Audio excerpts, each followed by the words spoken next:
A gente abre o programa de hoje com outro assunto importante. Quantas são as pessoas que nesse momento estão se queixando de gastrite? Puxa vida, o estresse também pode ser um gatilho. A gente vai explicar daqui a pouquinho. Convidamos mais uma vez a doutora Vanessa Prado, cirurgiã do aparelho digestivo. Bem-vinda. Obrigada. Prazer tê-la aqui mais uma vez, viu? Eu que agradeço o convite. Eu vou passar por aqui, dar a voltinha, então, pra gente sentar juntinho. E vamos lá, e você vai mandando perguntinho no @VocêBonitaTV, porque esse assunto, além de ser eu acho que é um assunto amplo e que acaba, claro, tocando e muita gente se identificando, porque a questão da gastrite, ela pode ser, sim, pontual, não pode, doutora? Bem-vinda. Obrigada, viu, Carol? Vamos falar um pouquinho a respeito disso, que todo mundo está se queixando, né, de perder a rotina na quarentena, né? Então, tá todo mundo trabalhando de casa, tendo que se adaptar a essa nova situação do home office. Aí tem família, tem criança, precisa estudar, precisa trabalhar, e aí vem esse acúmulo de emoções, né? E aí gera os sintomas, né? Dor de estômago, refluxo, alterações intestinais, e a gente está aí para responder as perguntas e para esclarecer um pouco o que melhorar nesse momento.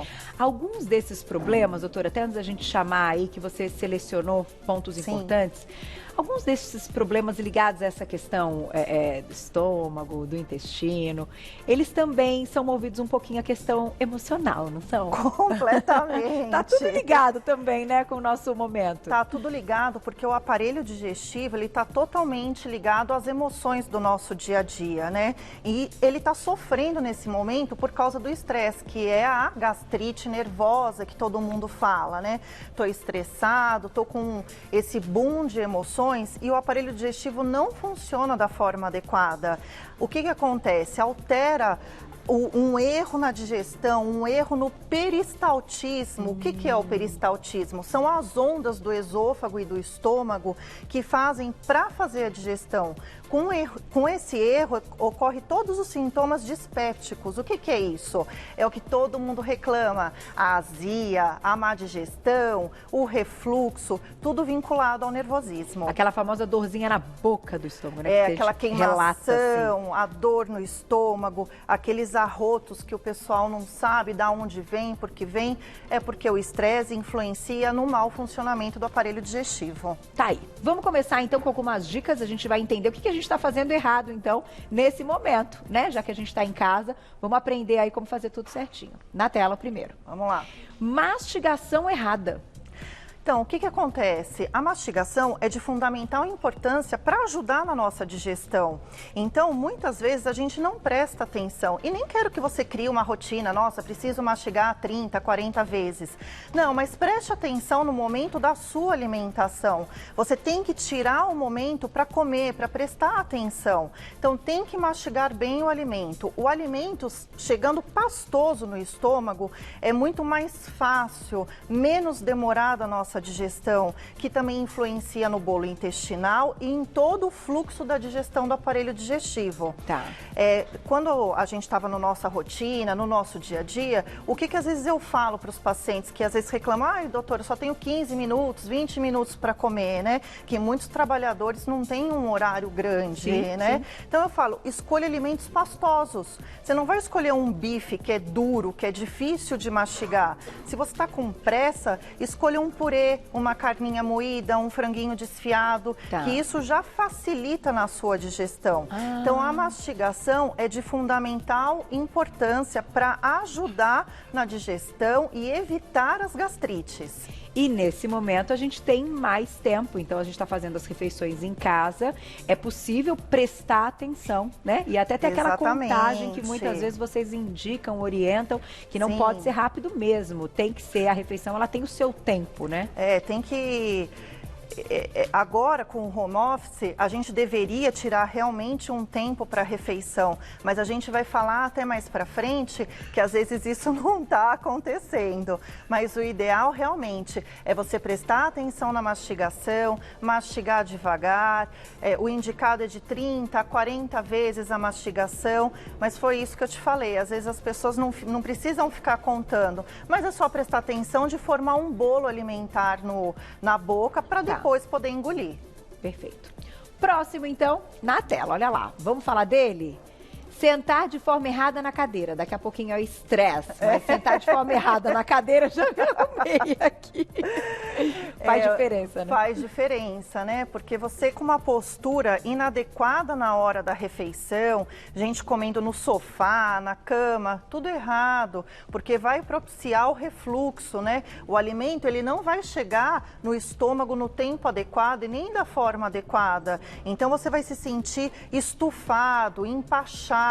Esse alimento vai ficar no estômago por muito tempo e aí vai acabar dando refluxo. Então, veja a postura, hora de se alimentar é na mesa, mastigar bem, veja a postura ereta, nunca fique pressionando o estômago, que é essa imagem que mostrou na foto, que você fica comprimindo o estômago numa posição errada, já prejudicando a digestão. Perfeito. Tá aí, daqui a pouquinho perguntinhas do público no @VocêBonitaTV. Próximo, na tela. Dormir logo após comer. Isso daí dá um problema, né? E aí é refluxo, enfim. Aí você acaba também perdendo. Você não consegue dormir, né? Já era noite. É uma das principais queixas de doença do refluxo, né? É o paciente que come e logo depois dá aquela deitadinha. Ou fala, eu não tenho isso, mas à noite acorda engasgado, acorda tossindo. Por que eu tô acordando tossindo? Refluxo. Você está regurgitando o alimento que não foi bem digerido no estômago. Então, para aqueles pacientes que às vezes falam, eu chego do trabalho cansado, preciso dormir nessas condições, eu falo para ter uma alimentação mais leve. Mas agora, na quarentena, vamos criar uma rotina boa para trazer para o seu dia a dia, né? Então, faça uma refeição mais leve, uma sopa, uma vitamina, um omelete, que são todos os alimentos de fácil digestão. Tá. E aí, esperar de 2 horas e meia para poder dormir. E aí, o alimento já foi processado, já foi digerido, e aí você vai ter um sono tranquilo. A questão até de beber alguma coisa acompanhando, né, essa refeição, durante a refeição, Sim. também pode estar envolvida, atrapalha de fato. O ideal é que a gente faça isso um tempinho antes da refeição e após a refeição a gente se hidrate?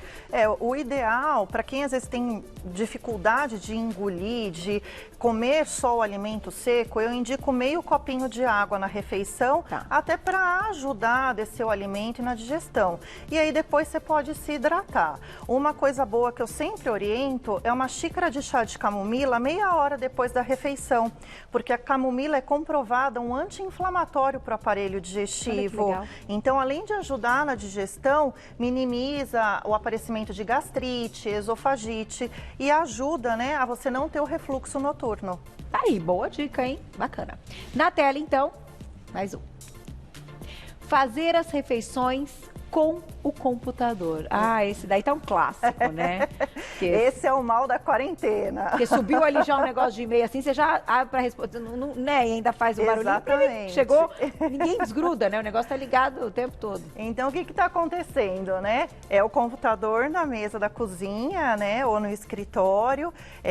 Aí vem um petisquinho, né? O celular do lado. Aí deu a hora do almoço, aí você traz o prato, o computador tá ali, mas você tá olho no computador, olho no prato. Com certeza. E aí fica aquela má digestão, né? A má aceitação da dieta, porque além do estresse, da ansiedade de você estar lendo um e-mail, respondendo uma notícia no celular, você também não está prestando atenção na mastigação, que foi o primeiro ponto que a gente falou, e nem sabe direito o que você está comendo, né? Vai dar mais fome. Vai dar mais fome, o estômago não vai processar direito o alimento, porque ele não está no momento adequado ali, ele está recebendo o alimento de uma forma errada, então tudo isso propicia o quê? Empachamento, má digestão, refluxo, e a gastrite é uma consequência disso. Isso quando não tá o computador, a comida, isso aqui lá, e você pega um negocinho tipo esse aqui assim, ó.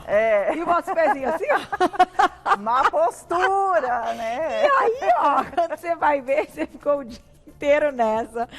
Exatamente. Gente, tem que dar risada também de algumas coisas, porque, né, senão fica muito difícil. Tava falando pra eles, né, quando a doutora chegou. Aqui a gente tem o bom humor todo dia, porque senão fica muito difícil. A gente tem que rir um pouquinho também de algumas situações que todo mundo passa, que todo mundo faz em determinado momento.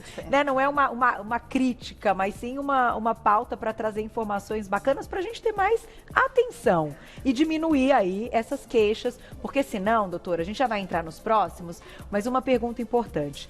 Uma uma gastrite que começa agora, com essa ansiedade, com esse estresse, com todos esses pontos que você comentou que a gente está fazendo de forma errada e todo dia. Daqui a pouquinho, isso vira o quê?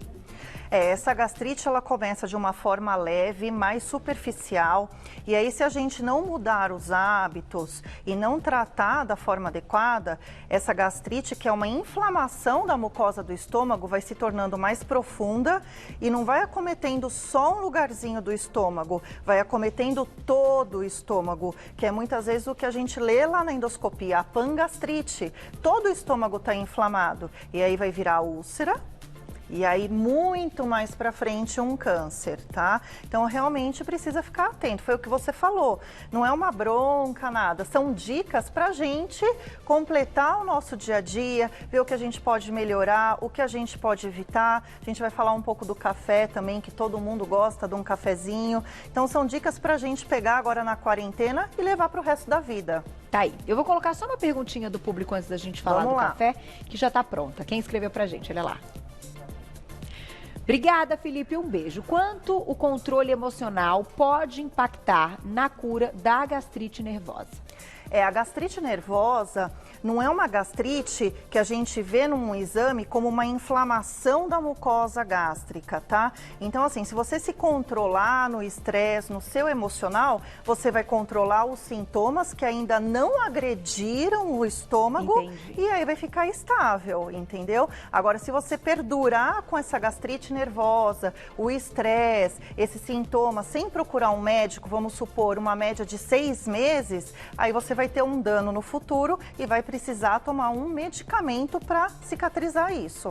Esse caso da gastrite nervosa é um desses que vocês comentam aí que não tem diagnósticos clínicos reais, né? Porque eles não aparecem no exame, vamos dizer assim. Você vai no consultório, leva o exame, seu exame está normal, mas você tem muito sintoma. Você tem refluxo, dor de estômago, queimação, e aí a gente às vezes trata isso, justamente para não virar uma coisa pior depois. É o famoso psicológico afetando a história toda. Exatamente. Igual o lance também de corona. Um monte de gente tem não sei que lá, umzinho assim, aí já acha que tá e já começa a sentir outros sintomas e não é nada, não né? É nada, exatamente. É ali um momento, sei lá, de uma alergia, aí por isso espirrou, ou de uma irritaçãozinha, aí deu uma tosse, aí a pessoa já começa a sentir a falta de ar, enfim. E aquilo não tá fazendo parte. Né? Um monte de coisa. Por isso que a gente sempre tá orientando, não vá ao hospital, né? Prestar atenção, ter muita calma nesse momento, observar os sintomas e realmente procurar o pronto-socorro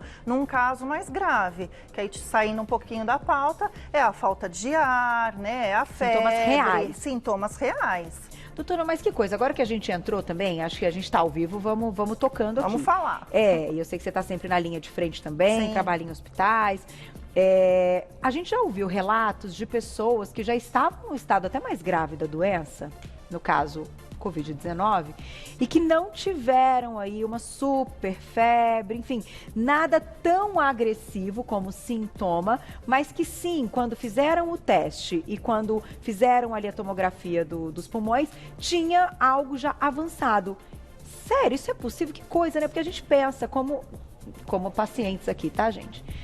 Que algo tão agressivo, né? Enfim, da forma como a doença se torna sistêmica, né? Como então alguns pacientes ainda têm acometimento pulmonar, etc., e não tem febre, não tem outras questões? Isso a gente está vendo no nosso dia a dia, né? Isso vai muito o quê? Da pessoa, se ela tem algum risco, pressão alta, diabetes, função renal alterada, se às vezes tem alguma anemia, porque a gente está vendo agora que o Covid está se relacionando com alguns problemas hematológicos.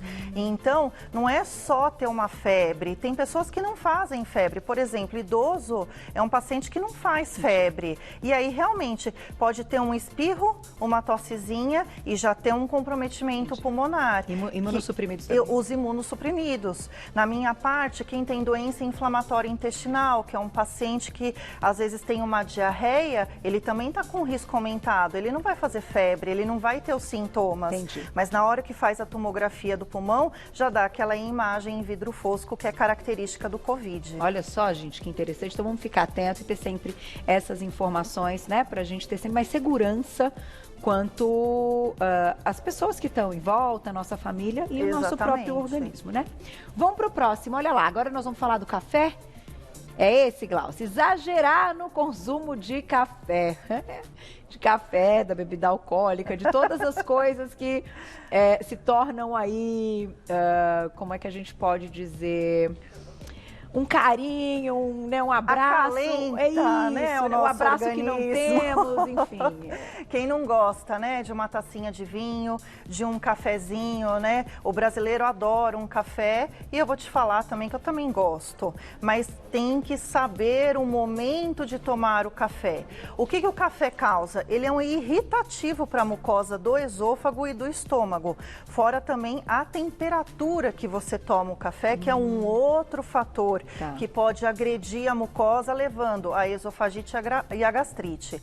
Mas o que eu oriento, né? Não é para você parar de beber café, não. Vamos estipular o momento do café. O café ele pode ser tomado no seu café da manhã, o café preto. Porque você vai estar de estômago cheio. Então ele não vai ter como agir diretamente na mucosa gástrica, provocando essa irritação. A mesma coisa depois do almoço. Quer tomar um cafezinho? Não tem problema, pode tomar. O problema é quando você fica dando as bicadinhas durante o dia. É um cafezinho às 9, às 10, às 11, puro, de estômago vazio. Aí ele vai cair diretamente na mucosa, provocando uma irritação. Essa irritação, se continuar frequentemente por semanas, meses, leva a esofagite, que é o processo inflamatório da mucosa do esôfago, e a gastrite. Tá aí, gente, vamos ficar alerta então, né? Porque o povo já faz a jarra de manhã, já vai o dia todo. Vamos colocar aqui o próximo tema e já tem perguntinha ligada a ele. É o estresse, não tem jeito. Estresse é o que tá abalando tudo. Então, perguntinha do Gustavo, obrigada, viu, querido? Existe de fato uma relação entre estresse e a piora do quadro de gastrite? Existe, né? É o que a gente está conversando, né? O aparelho digestivo, ele é sensível ao estresse, ao nervoso, a todos esses sentimentos de ansiedade que estão sendo provocados no brasileiro nesse momento, né? E aí o que acontece? Ele provoca uma alteração do funcionamento do aparelho digestivo, desde o esôfago até o intestino, e aí mais futuramente, se você não cuidar disso, ele gera uma inflamação na célula da mucosa do esôfago e do estômago, levando a gastrite, que aí sim precisa tratar com remédio. Mas nesse caso, um tratamento para essa gastrite que tem um gatilho de estresse, claro que o primeiro passo é tentar controlar esse estresse, né, doutor? Então, o que vocês colocam aí como orientação também? Eu acho que vale isso para todas as pessoas, para quem também não está apresentando queixas de gastrite ou de dores aí no estômago, mas que nesse momento a gente precisa dessas orientações para diminuir o estresse. Todo mundo tem a sua diquinha, né? Sim, sim. Então, o que eu oriento, né? Para a gente se adaptar a essa situação nova que a gente está vivendo, então vai todo esse conjunto de fatores que a gente falou até agora. Não deixar o home office, quem está em casa, não ter uma rotina é péssimo. Então, você tem que criar a sua rotina. Acordar, se você fazia exercício na academia, começar uma prática diária de exercício para eliminar um pouco a sua energia, né? Ah, eu não tenho nada em casa. Pule uma corda, um elástico, um abdominal, tudo isso já vai ajudar a aliviar um pouco a tensão, a mastigação, a postura, criar o horário para o seu almoço, para a sua janta, não ficar comendo muita porcaria, tudo isso organizado diminui esse conjunto do estresse. O chá de camomila que eu falei é ótimo, porque além de também funcionar como um calmante do aparelho digestivo, ele vai ajudar na digestão e vai melhorar os sintomas. Muito bom. Vamos fechar com perguntinha do público? Quem escreveu pra gente na tela, olha lá. Obrigada, Sofia. Um beijo. Alimentos ácidos podem piorar a gastrite provocada pela bactéria pylori? A gente já falou aqui.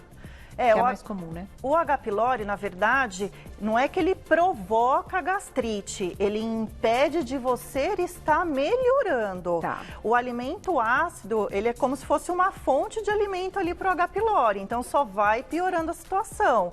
Então, acidez, alimentos azedos, tudo isso acaba piorando. E o H. pylori, ele não causa a gastrite, ele só impede você de estar melhorando. E que nesse momento tem sido orientação o consumo de muitos desses alimentos, porque eles têm vitamina C. Exatamente. E aí melhora a imunidade. Então Exatamente. a gente fica no é lá e cá. só dar uma maneirada na situação. Tá. Usar esses alimentos que melhoram a imunidade, a cúrcuma, o gengibre, o limão, mas tudo com parcimônia, nada de forma exagerada. Perfeito. Agora sim, fechando, hein? A diretora falou que chegaram muitas perguntinhas. Vamos ajudar com mais uma, olha lá. Obrigada, Carlos, um beijo. Tenho gastrite nervosa, não sei quais alimentos eu não posso comer. O que faço para ajudar a não sentir, então, tanta dor? Existem algumas dicas caseiras, né, que você amenizam os sintomas agora nessa loucura que tá. Por exemplo, são os antiácidos, como o bicarbonato de sódio. Às vezes você tem na sua casa um hidróxido de alumínio, de magnésio. Então, isso não é um tratamento, pessoal, mas ameniza um pouco esse sintoma da azia, da má digestão, do arroto, do estufamento, que essa gastrite nervosa está provocando agora. Tá. Então, seria até uma dica para amenizar os sintomas. Tá aí. Vou te agradecer, doutora. Obrigada. Muito obrigada, viu, Chegaram pelo convite. Muitas perguntas lá no Insta, se você puder responder. Claro, então, fico à disposição. O pessoal gosta muito, né? Nesse momento a gente está contando aí também com todo esse apoio de vocês, com todas as informações. Quanto mais informação, melhor, né? Informação clara e segura é sempre melhor. Eu respondo tudo até hoje à noite, pode deixar. Obrigada, viu? Obrigada a você. Quem quiser saber mais, então, vou passar o contato para vocês da doutora Vanessa Prado lá no Instagram, @doutora, abreviado Vanessa Prado, tudo junto. Doutora, abreviado Vanessa Prado. Vou deixar um telefone de contato que é o 3286-0210. 3286-0210. Vocês já encontram o trabalho dela. Obrigada, viu? Tudo de pelo bom convite. aí, nesse momento, na linha de frente. Boa sorte. Tô me cuidando. Vai dar tudo certo. Vai dar. Né? Obrigada, doutora. viu? Bom Muito dia. Bom.